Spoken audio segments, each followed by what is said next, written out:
Lady don Nidigunta అరుణను పోలీసులు 3వ రోజు కస్టడీలోకి తీసుకుని కొవ్వూరు పోలీస్ స్టేషన్కు తరలించారు. జీవిత ఖైదు శిక్ష అనుభవిస్తున్న శ్రీకాంత్ పెరోల్ వ్యవహారంపై ఆమెను విచారిస్తున్నారు.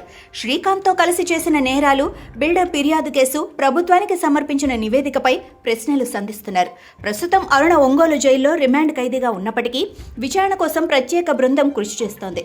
Additional SP Soujanya, Ongole DSP Rayapati Srinivasarao, Kovvur CI Sudhakar Reddy, CI Nageswaramma, SI Ranganath గౌడ్లు విచారణ చేస్తున్నారు. శుక్రవారం 40 ప్రశ్నలు అడగగా ఈరోజు మరిన్ని ప్రశ్నలు వేశారు.